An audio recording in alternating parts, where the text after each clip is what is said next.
don't know what Javi brought to the table. He's playing. No, that's a surprise, right? Little known pet deck scam. Going up against Thomas Maupas on Death in Texas. Oh, Thomas and Death in Texas, that has like tradition in Legacy. This time it's Thomas Maupas, but we will see. Oh, yeah. Curious. Oh, that's honestly, like we've seen so much scam over the last couple of months. I don't remember seeing a lot of Death in Texas. By the way, this looks like Yori. Oh yeah, there's a revealed Yori at the top there. Yeah, for everyone who missed it yesterday, like Death in Texas took down the entire event. It was a really aggressive like wasteland, land destruction type of build by Ivan, like Ghost Quarters and Field of Ruin even, yeah, defeated lands in the final. So that was, if you missed that, definitely got to rewatch it after the stream, of course. Yeah, that's gonna be the VOD up, probably also on YouTube later this day. And we got Psychic Frog, new Legacy All-Star, right? This is what Psychotalk looks like in 2024. It's super annoying card to play against, right? You don't really want to block it, but you also don't want to let it connect. No matter what happens, you feel behind. So let's see what Thomas can do. Easiest, cleanest way, of course, would be a Swords to Plowshares here. I bet he would love to do that. But what do we see over here? That looks like is it a Thalia? No, it's a Stoneforge Mystic. Okay, potential blocker for the Psychic Frog, but not really. This is not something you want to throw. Like basically, you're giving the opponent a free terror. They can just like discard a card and kill your Stoneforge. Yeah. With the Frog attacks. Yeah, I don't like we gotta see what Thomas gets here with the Stoneforge Mystic, but I don't believe he's gonna block here. He's gonna take the one probably. Javier gets to draw a card, but yeah, either way you're down a card, which is so annoying. Mm-hmm. So let's see. I guess Stoneforge also grabbed your cards. Like it's actually kind of even by now. Now we're getting dangerously close into what if I counter him to Torok? Is that like +1 card advantage because I didn't suffer -1 card advantage territory? But yeah, Thomas. Honestly, I would think it's Line Stash because there's a chance that you might lose your Stoneforge and. It's probably like the hard decision for him. Honestly, maybe it's pre-war formalware. I mean. Ooh. Yeah, see, there we go. There we go. Pre-war formalware. So, let's see how that works. So, here we go. Yeah, pre-war formalware. Maybe you can put that on screen right now. That's a card that we don't really get to do on Magic Online. I think it hasn't been released there yet. And it's this kind of new equipment, right, where you get to get something out of your graveyard and back into play. So, usually people try to do it like with Flicker Wisp and everything. So let's see what Javier is going to be up to. He connected immediately, drew the extra card, ended up drawing an Animate Dead there. Still has 2 Ponders available, an Entomb, another Psychic Frog. There's a Troll, because of Doom. That one's going to get cycled. Like, I like how Javier is like so chill about this. I feel like a lot of people, including me, they would be like, oh, what can I do? What can I do? It's just like, play Frog, attack with Frog, make land drops. That's all I need. I already feel like so far ahead. I mean, he doesn't really have anything to interact with his opponent's cards on board. Yeah. But let's see. We're just gonna. Who needs to interact with your opponent when you can just like make a giant, basically unblockable troll? Yeah, this is like the real power of the scam deck, or like the tempo decks in general. The last couple of like months is that like most creatures have some sort of evasion, right? Like be it flying, Shroff Khazad-dûm almost reads like unblockable because you need 3 blockers at least for it. So you rarely see a troll getting like triple blocked. It just doesn't happen very often in Legacy. It also doesn't feel good, right? If they have any kind of removal spell, you feel like, oh god, I just got 3 for 1. Yeah, absolutely, yeah. Okay, so this is the main phase activation of Wild on 2. Oh my dear, yeah, I feel like Javier. I wonder whether for streams there should be like a rule that you only get to play a certain number of promo cards in your Death and Texas deck. I'm not even going to try to understand what that's actually could be Line Stash. From the way it worked out, I feel like maybe that's Line Stash. Could be it. Could be it. Also, yeah, to everyone in chat, if you recognize some of the cards we don't recognize, then please let us know. That's like your Death and Texas specialty. We might need your help.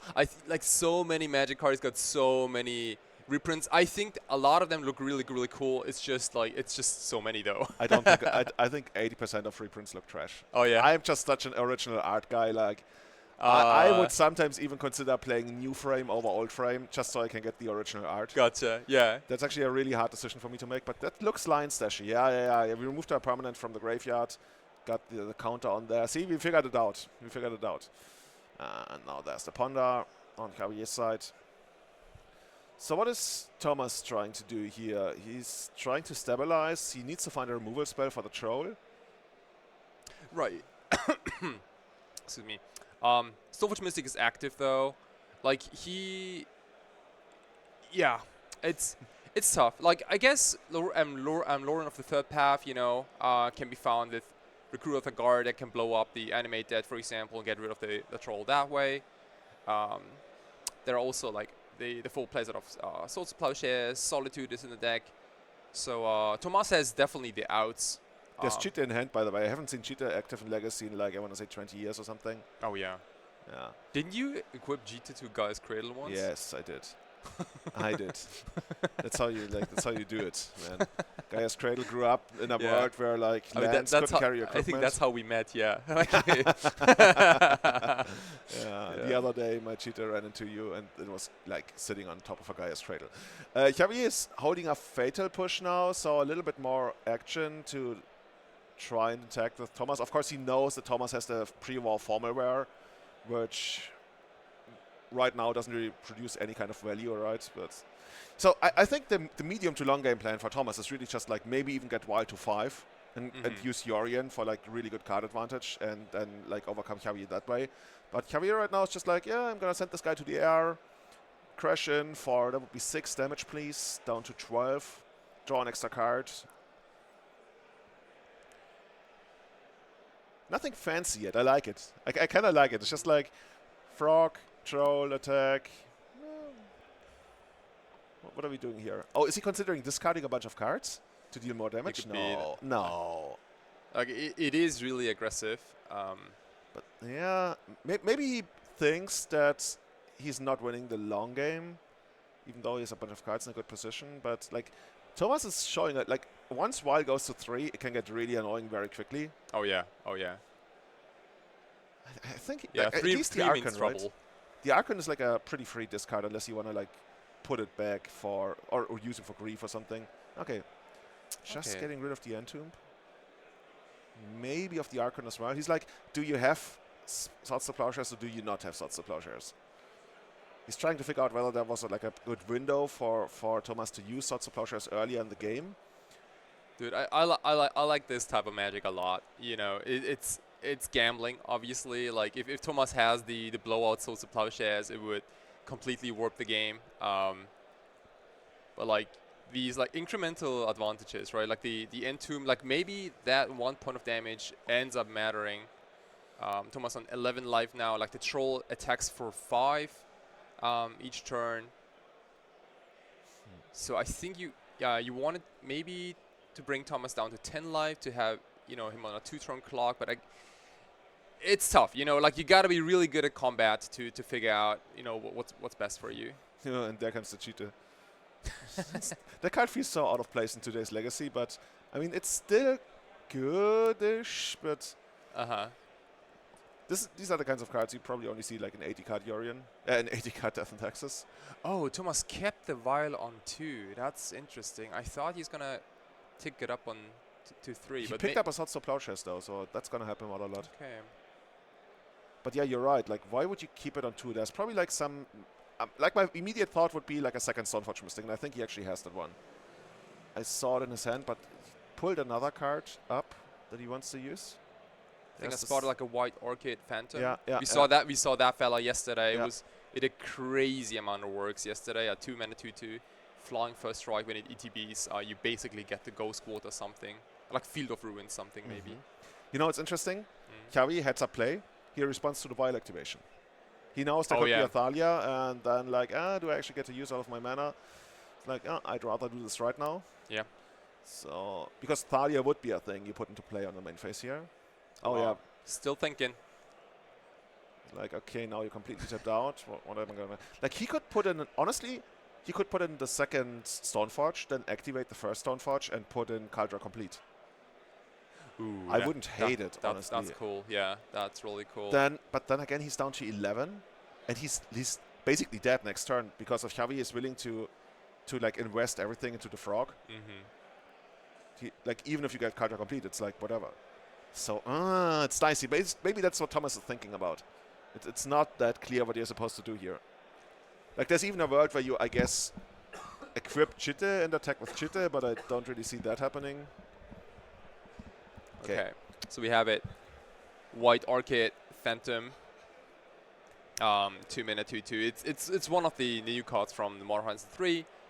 Flying first strike when it ETBs, then you get to destroy, blow up a non-basic land, and your opponent gets a basic land instead. Really cool card. Really nice if you can flicker this a bunch of times. You saw that yesterday, right? Yeah. In the finals and the semifinals. Yeah, that card did a lot of work. Oh, absolutely, yeah. Okay. So Thomas sitting on a second copy of Caracas. I mean, you can always use that as a Lotus Petal, I guess, if you have to. Like you got free reign right now. Like Javier is not gonna do anything to you. You can do whatever you want for this turn. You can equip Chitte. You can get like another creature out. Thomas not feeling too sure about it. But it's gonna be another Stoneforge Mystic, as we expected. Okay. You know what Javi could do here? He could daze it. Because then Thomas can't go land, activate the other Stoneforge. So that's like a consideration. I don't think that's good enough. Because Javier is actually happy, right? If Kaldra Complete comes into play here, I would guess. On the other hand, Thomas has enough blockers for the troll now to not die to it immediately. It's okay. You know, that's the beauty of being the commentator. You don't have to make the decision. You just have to judge judge it later on. We're just chilling here, you know, like Lotus Petal. Okay, nothing.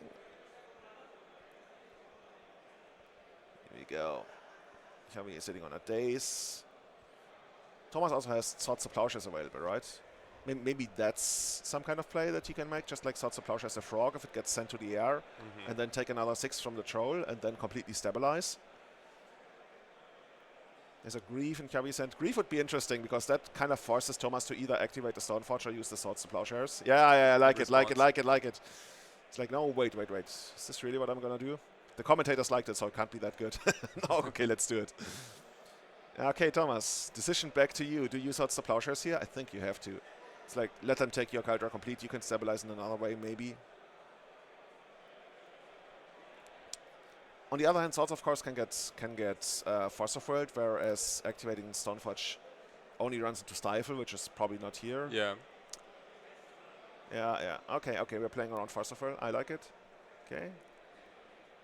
All right. And actually, this might be one of the very rare cases where we have enough blockers for Troll of Khazad-dûm. Remember, you need at least 3 creatures to block that troll. You have 5, I think. 5/6, right? Yeah, should be. Or is it? I think it's a 6/5. Oh, it's a 6/5, so it's a 5/5, right? Yeah. Right, okay. Okay. Like the animate that -1/-0 is like so easy to miss. I miss it every time. So Javi, some pen spinning action. Can you do pen spinning? I tried and failed. Yeah. You tried. Okay. I've been trying my whole life, and I can barely do a single move. And I was like busy, like picking it up from the floor. Yeah, exactly right. Yeah. I bought a proper pen spinning pen and it fell to the floor so many times. I was like, okay, let's try a practice one. Yeah. Okay, so we're gonna get rid of the pre-war formalware. You can keep your Swords of Plowshares, and we're gonna send the frog to the air once more. Yeah. Thomas has a lot of proper blockers established, so it's just gonna be the frog for right now. It looks like 2. Honestly, I don't feel that great about Javier's position anymore. Yeah. What do you think? Like the daze is probably not gonna be that relevant. He's got the second frog, which is okay. He's got the Archon, which doesn't do anything. Yeah, the Archon is already like being pre-selected to be discarded. Yeah, he's all in on the tempo game, right? Yeah, absolutely. The Kaldra Complete completely stonewalls the Troll of Khazad-dûm. If Javier can somehow find enough removals so that Thomas doesn't have 3 blockers, then the Troll can finally attack again. But like for now, it's tough. Okay, we got him for just 2 damage. Get another frog into play. Fetch land. That makes it a little bit easier to send it to the air later on, maybe. And now Wild goes to 3. What's the pickup here for Thomas? First of all, let's sort our lands. Sure. And we picked up... It's going to come down. Okay. Oh, dude, we're going to assemble the Exodia. Put Chitte on... well, it used to be Better Skull. Now, in this case, it's Caldra Complete now anymore. Yeah. Dude, yeah. Like, 2024, like, Germ's going to do, like, heavy liftings. They got to carry, like, so many things at once. Such a tiny little skirt. Yeah, dude, it's an OO, yeah. It's one of the few creatures in Legacy that grows when you cast Humility. Okay. So maybe this is just like straight up sorts of plowshares. Yeah, we're gonna get rid of... Oh, Javier has a plan. I like it. Is it gonna be Days? No. Oh, see, he wants to scry and then maybe Days to pick up the Scryland again? Because this way, Chitte won't get equipped. Because you can complicate the mana for Thomas. You already know that maybe he didn't pick up a land.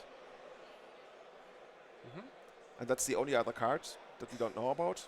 Okay. So the Days, this is probably the best value you're going to get out of Days in the entire game by now. Especially with Wild at 3 and everything.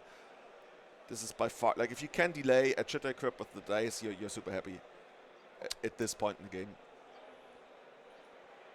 You could even Days again, but that wouldn't do anything. Okay, just a Frog Scan, gain 2 life.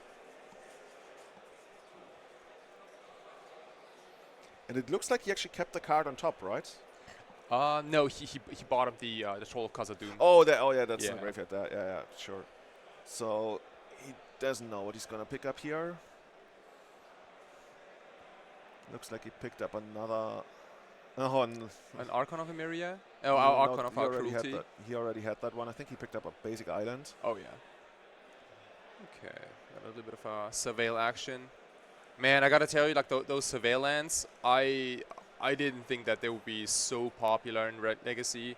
They show like most dual land fetch land decks like run like 1 or 2. It's really cool to see because comes into play tapped is a cost, but it doesn't look like it all the time, especially if you do it like end of turn. Good stuff. Yeah, we see them across almost all formats. I don't think they're a thing in Vintage yet, which would probably be a little bit too much to ask for. But yeah, Javier is like, I like frogs and I like them big.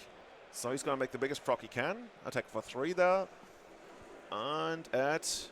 Oh! Wow. Look at that.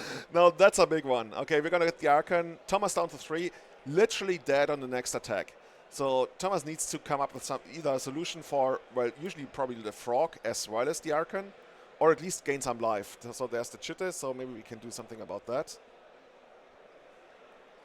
But that's rough. Like, this game looked like it was completely stabilized for Thomas, and he was ready to he just concedes. Whoa. Wow. Oh. This was cool. Like, I love that Javier was like, okay, you know what? I'm not going to win the long game. And it felt like he was playing towards that for quite a while. And he just was like, okay, let's go all in on the frog a couple of times. And yeah, here we go. Game 2, we see Engineered Explosives in the hand of Javier, of course, like blue-black, not really well known for having like good mass removal spells there. And Thomas starts out with the classic Mother of Runes in the first turn, and then I think picks up a while on the second turn. Unfortunate, but still good enough, like you want a while out there early on. As Javier deploys Engineered Explosives on 1, which... it makes Etherwell a little awkward. Yeah. If you're Thomas, like, you kind of want to honestly, at that point, you probably accept that the Wild is going to be dead and you just play the game with the Mother until Javier actually ends up cracking the Engineered Explosives, I would say. And that's a good one. Rest in peace. Resolves. Wow. Oh, whoa.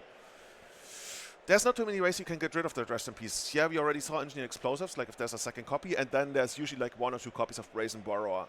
But while Javier can play the game in the face of Rest in Peace, it's going to be really rough, especially since he doesn't even have like any black mana yet, like no Voidwalkers and stuff, and I'm not even sure if they would come in against certain Texas anyway.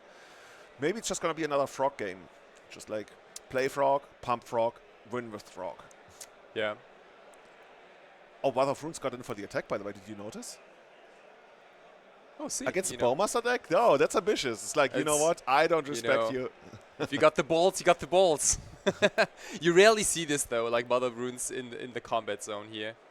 Um, Yeah, that would have been like an amazing target for Bowmaster there. But Javier, then again, you probably wouldn't. It's so rough to say. Like I was gonna say, you would probably side out Bowmasters against Death in Texas, but what do you really though? yeah, it's like a yes and no. Yeah, exactly Yeah. right. Gonna take out your land there. And this is basically the first time where Death in Texas has to say which kind of aggressive mid-range business, whatever card they have. I mean, you can sit back on the Mother of Runes and attack with it again. But, oh, Containment Priest, okay, okay. I'm not even going to try to pretend. Is that a black card? Think so. Yeah. I don't know what this card is. I was almost going to say, is this Dark Confident, but it's not. Chad, you gotta help us out on this. So Javier didn't immediately pick it up to read it, so I must feel like it must be a pretty common card. We'll see, we'll see. Yeah, but he's playing really fast, by the way. Like all the good players, you always notice how fast they play. They really know what they're doing. Murderous cut. Nope, no murderous cutting going on here. Very quick on that ponder. Pick up a removal spell.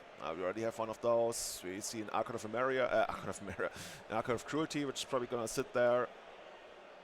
It's an Emperor of Bones. Maybe we can put that one on the screen.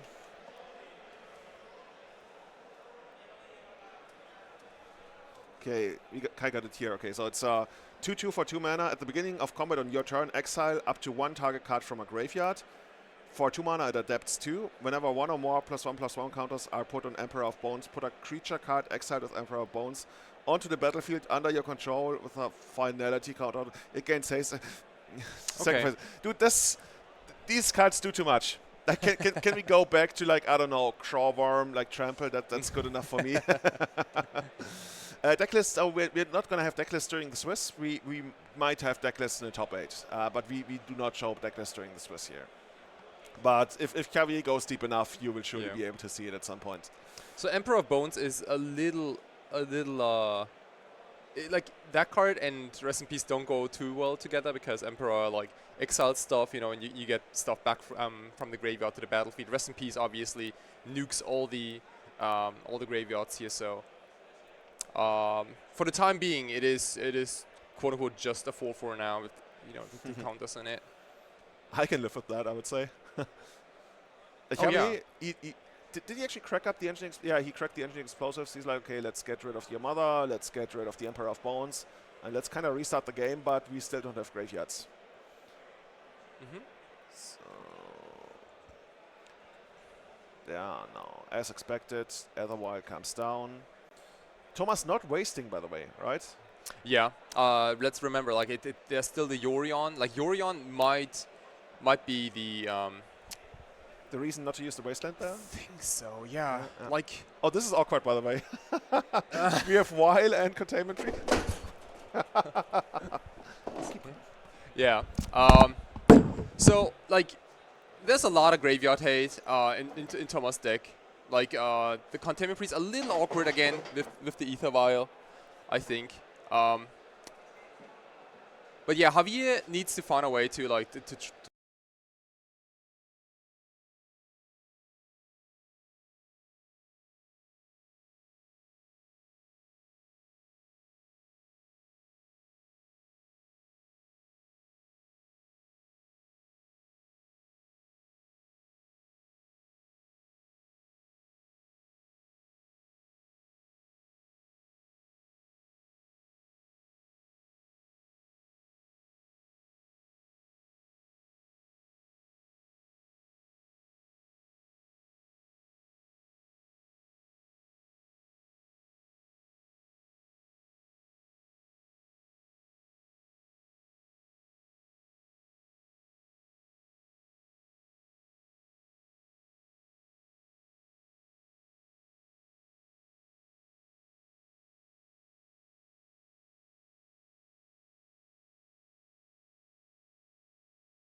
Check, check, check.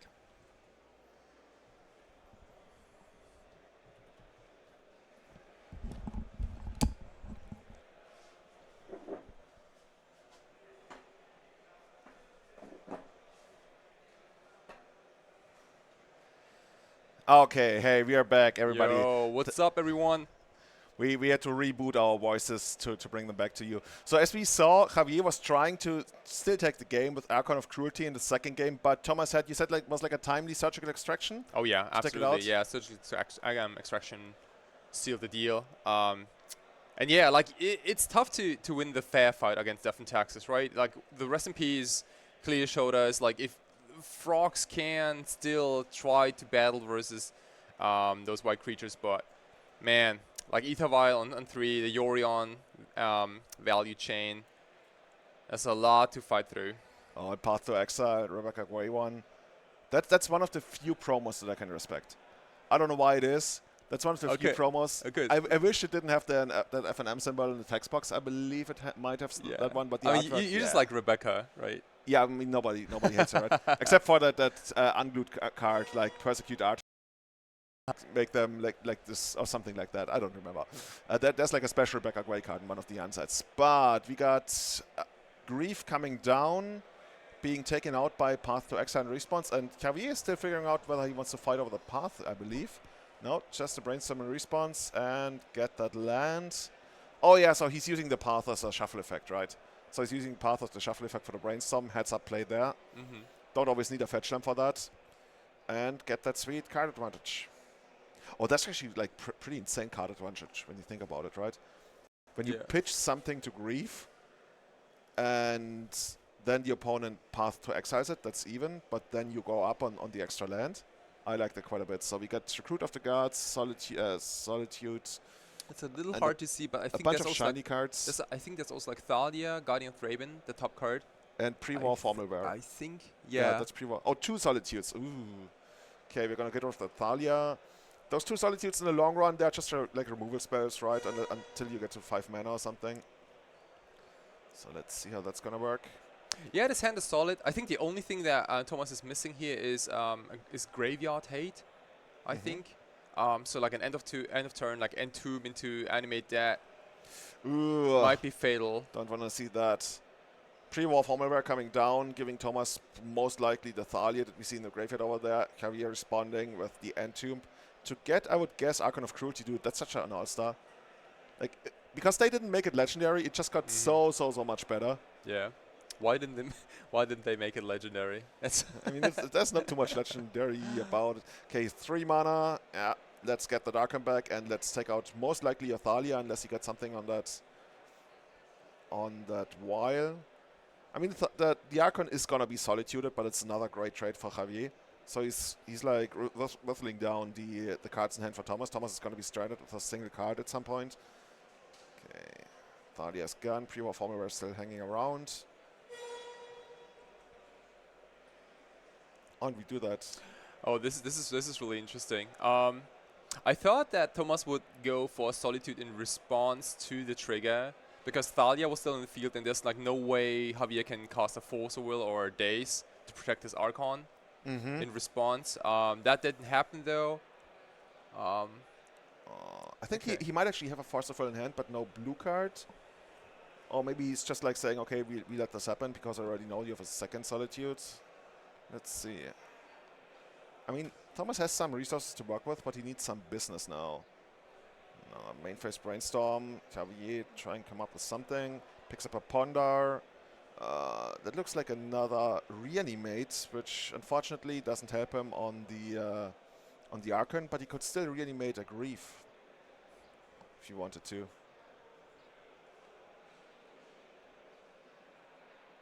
Getting rid of the Grief, and looks like the Engineer Explosives.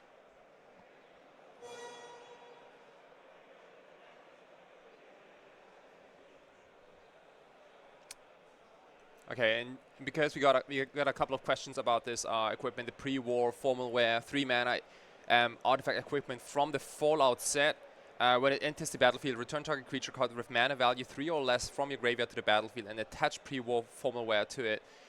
Equip creature gets +2/+2 and has Vigilance, and equip is 3.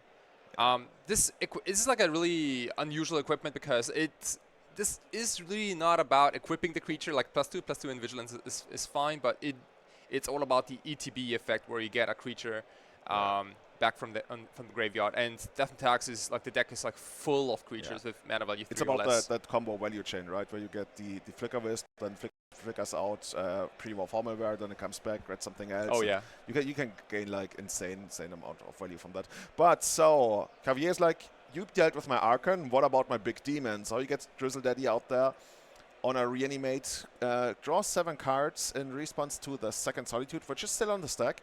So there is a world where Javier is just gonna pick up a Force here and just keep the Grizzle Daddy around. No, oh, that was like 6 lands or something. Was it like 6 lands in the days? No, it wouldn't be a days. Yeah. It would look pretty terrible. Now, does he just like draw another 7? What's his life total at this point? Is it like... Oh. It must be tiny. Like 5 maybe, even yeah, less. but then he also gains 7 life on that second Solitude again, so it's maybe not that bad. So, okay, it's 12. Yeah, 12 sounds about right, actually. He's at 5, right? So +7. Yeah, that looks good. Okay, and we have another reanimation spell, but by now we already dealt with the 2 big things. The last big thing left is, I guess, Atraxa, and then a bunch of Trolls of Khazad-dûm. If Thomas can like get anything going, I think he has like a Recruit of the Guard in hand. We saw that, right? There's a Vial on 3, and that's usually how you start your value chains. And so many cards, like you even have to discard here at the end of turn. Like, look at this. That's gonna be the biggest discard of the tournament thus far. Yeah. So if there's a Recruit of the Guard, I think man, like what's the number 1 priority for Thomas here? Like getting like a Containment Priest maybe out? Yeah, I wouldn't say Containment Priest. The thing is, though, he already dealt with like the 2 biggest things to come out of the yard. So at this point, I think you're more concerned about like value chaining. So you can just like keep having removal spells, because at this point, Atraxa is still a thing, and you gotta respect that, I guess. But I would also consider like maybe I just have I establish like a blink chain, whatever, where I can like continuously have removal. Javier's like, let's just get the grief. Oh, there's a Troll of Khazad-dûm. Okay, that works as well. Yeah. Response, we are fetching? No. Why did we do so land there? Oh, because of the wasteland. Interesting.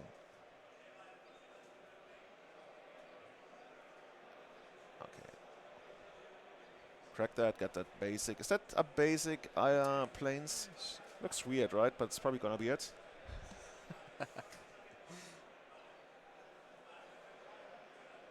Maybe so. There, it could also be a swamp. Like I think there is a tiny little bit of a black splash in this build.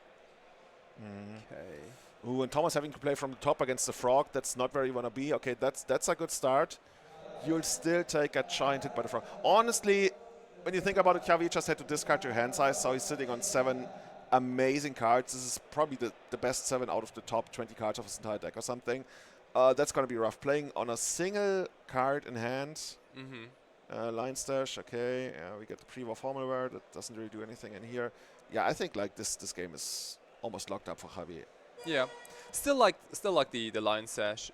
It's the only equipment that can also be cast for mana. Like Color Complete would be completely dead. Yeah, just take the damage.